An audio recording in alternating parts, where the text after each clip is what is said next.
எப்போ பாரு வேலை வேலைன்னு பெண்கள் அதிகமாக வேலை வாங்குகிறாங்க பார்த்தீங்களா. பெண்களை பற்றி நல்லா சொல்லியிருக்காங்க. இது ஒரு வரி தத்துவம்ப்பா, தத்துவம்.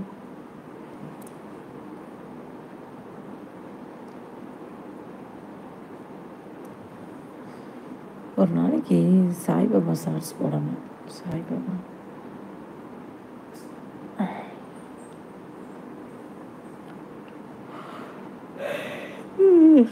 Hi hi hi hi.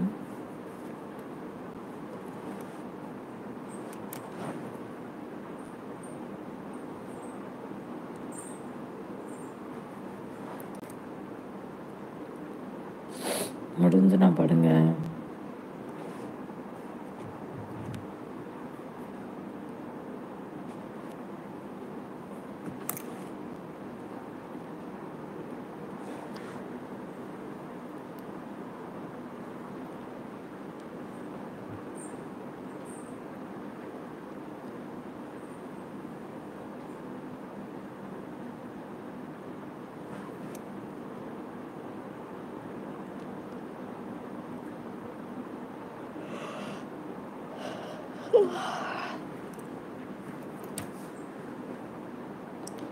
Hi friends, hi, welcome. கருப்பு கவுனி அரிசியில்ப்பா கஞ்சி வச்சு சாப்பிட்டா உடம்புக்கு ரொம்ப ரொம்ப நல்லதான்ப்பா. இந்த மாதிரி ஃபாலோ பண்ணி பாருங்க.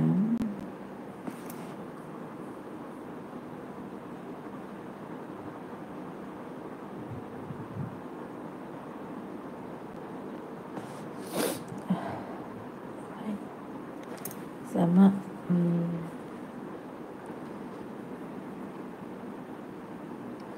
கருவாட்டு குழம்பு எப்படி செய்யறதுன்னு தெரியுமாப்பா? கருவாட்டு குழம்பு, கருவாடை நல்லா சுத்தம் செஞ்சுக்கொள்ளணும், சரியா? அது கூட ஒரு கத்திரிக்காய், ஒரு உருளைக்கிழங்கு நறுக்கி வச்சுக்கோங்க.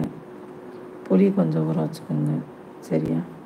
முதல்ல அடுப்பில் கடாயை வச்சுட்டு இதுக்கு தேவையானதெல்லாம் என்னென்னு சொல்லணுமா? கருவாடு 200 கிராம், கத்திரிக்காய் ஒரு 4-5, உருளைக்கிழங்கு 2, பச்சை மிளகாய் 2 தக்காளி, புளி ஒரு நெல்லிக்காய் அளவு, சரியா? கடுகு, உளுந்து, சரி, 1/2 ஸ்பூன், கருவேப்பிலை கொஞ்சம், கொத்தமல்லி தேவையான அளவு, எண்ணெய் தேவைக்கேற்ப. அரைக்கிறதுக்கு என்னென்னா சின்ன வெங்காயம், மல்லித்தூள், சீரகம், மிளகு, காஞ்ச மிளகாய், கருவேப்பிலை, பூண்டு ஒரு 4, சரியா?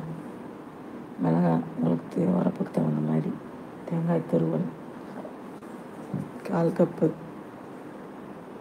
நல்லா சேர்த்துட்டு கருவாடை நல்லா சுத்தம் செஞ்சு வச்சுட்டோம். அது கூட 2 கத்திரிக்காய், உருளைக்கிழங்கு நல்லா நறுக்கி வச்சுக்கணும். புளியை ஊற போட்டுக்கணும். முதல்ல ஒரு கடாயை அடுப்பில் வச்சுட்டு எண்ணெயை ஊற்றி நல்லா காஞ்ச மிளகாய் சேர்த்து நல்லா வறுத்து, காஞ்ச மிளகாயை சேர்த்து வறுத்து, பின்ன அதோட வெங்காயம், மல்லித்தூள், சீரகம், மிளகு, கருவேப்பிலை, பூண்டு சேர்த்து நல்லா வதக்கி இறக்கிட்டு பின்ன அதுக்கப்புறம் அது நல்லா அது நல்லா ஹீட்டாக ஆறணும். மிக்சியில் அல்லது அம்மியில் போட்டு அரைச்சி தேங்காய் துருவலையும் சேர்த்து அரைச்சிக்கலாம்.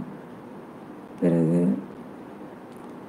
கடாயை வச்சு எண்ணெய் ஊற்றி அதில் கொஞ்சம் எண்ணெய், சரிங்களா? எண்ணெய் ஊற்றி காஞ்சதும் கடுகு, கருவேப்பிலை, பச்சை மிளகாய் சேர்த்து தாளிச்சிட்டு தக்காளியை சேர்த்து நல்லா வதக்கிட்டு அதில் 2 கத்திரிக்காய், 2 உருளைக்கிழங்கு போட்டு வேக வச்சுட்டு காய் கொஞ்சம் வெந்ததும் அதில் உப்பு, அப்புறம் அரைச்சி வச்ச மசாலா சேர்த்து கொஞ்சம் நேரம் கொதிக்க விடுங்க.